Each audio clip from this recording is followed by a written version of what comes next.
जय श्री राम, जय महाराज जी की। वर्ष 1934-35 में दीप करोरी गांव छोड़ने के बाद बाबा जी महाराज का भ्रमण एवं कृपा क्षेत्र अत्यंत विस्तृत हो चला था। विभिन्न प्रांतों एवं शहरों में बाबा जी महाराज के ने हजारों लोगों के घर जा जाकर मुक्त रूप में अपनी दया कृपा की चमत्कारी लीलाएं प्रारंभ कर दी। दीन दुखी, रोगग्रस्त, जरूरतमंद, कर्म और प्रारब्ध से अभिशप्त ये ही विशेष रूप से उनकी दया के पात्र होते थे।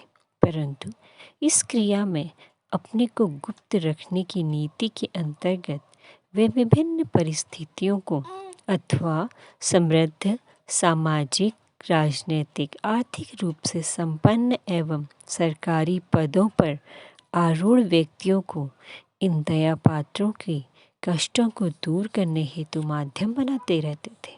कहीं कहीं ही उन्होंने स्पष्ट रूप से व्यक्त किया है कि वे ही सब कुछ कर रहे हैं और फिर तुरंत कह देते सब कुछ भगवान करता है, उन्हीं से कहो, हम कुछ नहीं जानते। परंतु अंतरंग भक्त भली भांति जानते थे कि यह भगवान हनुमान कौन है और मन ही मन बाबा जी की इन अलौकिक लीलाओं का आनंद लेते रहते थे।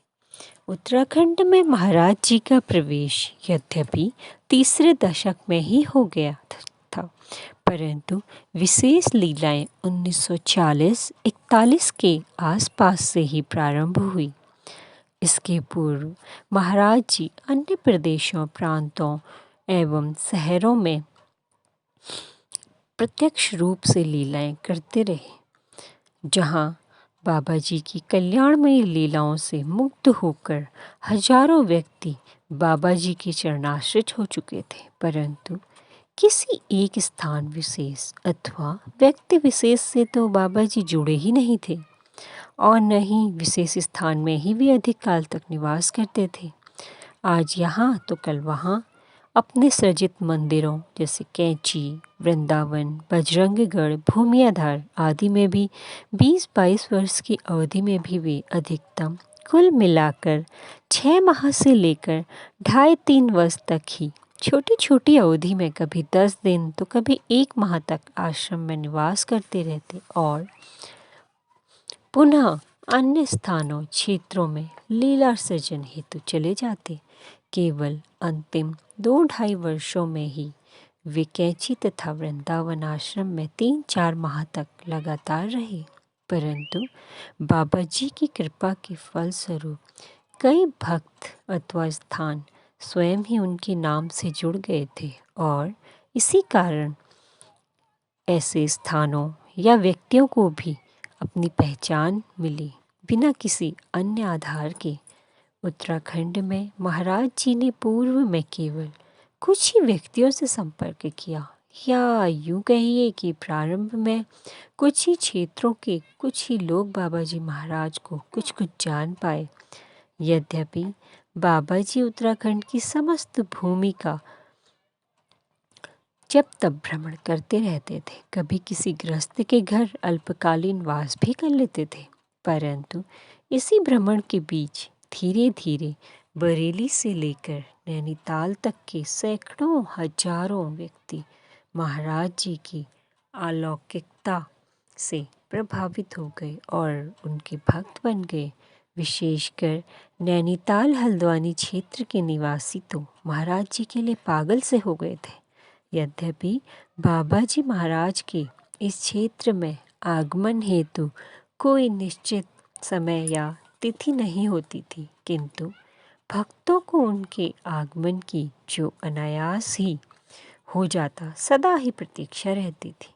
कुछ ही काल में महाराज जी के प्रेम, उनकी दया, करुणा, कृपा एवं उनके इन भक्तों के प्रति अपनत्व का ऐसा गहन गंभीर प्रभाव छा गया कि महाराज जी की अनुपस्थिति में क्या पुरुष और क्या माताएं जब भी एक दूसरे से मिलते तो बाबा जी की महाराज की कृपा लीलाओं की चर्चा में ही डूब जाते। विशेषकर महिला वर्ग तो गोपियों की भांति उन्हीं की याद में सारी ग्रह चर्चा करती रहती। एक दूसरे के घर जाकर बाबा जी महाराज के गुणानुवादों की चर्चा किए बिना उन्हें चैन ही न मिल पाता। बाबा जी की याद में इन माइयों द्वारा घर घर कीर्तन, भजन, अखंड रामायण, सुंदरकांड, हनुमान चालीसा के पाठ आए दिन आयोजित होते रहते। क्या राम में, क्या कृष्ण में, क्या हनुमान और क्या शिव, उन्हें सभी में बाबा जी की ही झलक दिखाई देती थी। तथा कोई मग्न हो जाती, कोई आंसू बहाती, इसी भाव में कीर्तन करती होती। किसी की मुस्कान बाबा जी के उससे की गई लीला की स्मृति में फैली ही रह जाती, तो कोई तो कुछ देर चर्चा के बाद समाधिस्थ हो जाती। और महाराज जी के सहसा आगमन की सूचना पाते ही ये सभी बाल, वृद्ध, स्त्री, पुरुष, युवक, युवतियाँ उनके दर्शनों को, उनके चरणों में लौटने को दौड़ पड़ते, एक दूसरे से पूछते कहाँ हैं। वैदिक संस्कारों में ओत-प्रोत भगवान शिव और शक्ति के उपासक सरल स्वभाव के ये पर्वतीय जन वैसे भी साधु सन्यासियों तथा जोगी जन के प्रति बहुत सम्मान और आदर का भाव रख उनकी सेवा करते रहते थे। और यहाँ तो बाबा जी महाराज जैसी विभूति के स्वयं का इन लोगों के प्रति अविरल प्रेम स्वतः ही परावर्तित हो इनके अंतर में प्रतिबिंबित होकर इन भक्तों के मन मानस को आच्छादित किए हुए था। अतएव बाबा जी के आगमन की सूचना प्राप्ति पर इनका ऐसा करना, इनका ऐसा आचरण स्वाभाविक ही था। और बाबा जी महाराज को भी तो एक साथ इतने बड़े समूह में अंतर से सरल, उदार प्रकृति के भक्ति भाव से ओत-प्रोत निष्ठावान धार्मिक भक्तगण मिल गए अपनी कृपा लीलाओं के विस्तार हेतु। इसके पूर्व तो महाराज जी ने सामूहिक रूप से लीलाएं केवल दीप करोरी में ही की थी, अन्यथा उनकी लीलाएं केवल गृहस्थ विशेष, व्यक्ति विशेष एवं उनके जुड़े अन्य लोगों तक ही सीमित रही थी। इन प्रेमी, सरल, उदार हृदय भक्तों के मध्य बाबा जी महाराज ने भी उसी प्रेम, उदार एवं सरल भाव से अपनी कल्याणमय लीलाएं की और भक्तों को ऐसी लीलाओं के मध्य लगता कि आज उनके अपने आराध्य और अपने उपास्य की प्राप्ति हो गई हो, और बाबा जी को उनकी भी लगता कि वे अपने जन्म जन्मांतर के प्रेमी भक्तों के मध्य आ गए हैं। कोई दुराव नहीं, कोई छिपाव नहीं, दोनों ओर से इतनी आत्मीयता का आदान प्रदान अपने ही परिवार में भी संभव नहीं हो पाता जितना बाबा जी और उनके भक्तों के बीच चलता था। भक्तों के इतना मान ही नहीं रह पाता कि बाबा जी जैसी अवतारी विभूति को क्या अर्पण कर रहे हैं, कैसा व्यवहार कर रहे हैं।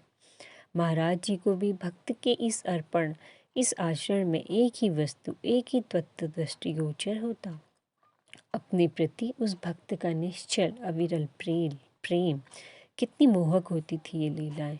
तभी महाराज जी ने इस क्षेत्र को ब्रज की संज्ञा दे डाली, और जब वे बहुत काल तक इस क्षेत्र से बाहर रह जाते तो अनायास ही उनके मुंह से निकल जाता, ऊधो मोहि ब्रज विसरत नाही। और शीघ्र ही वे पुनः आ पहुँचते अपने ब्रज में। जय महाराज जी की, जय श्री राम।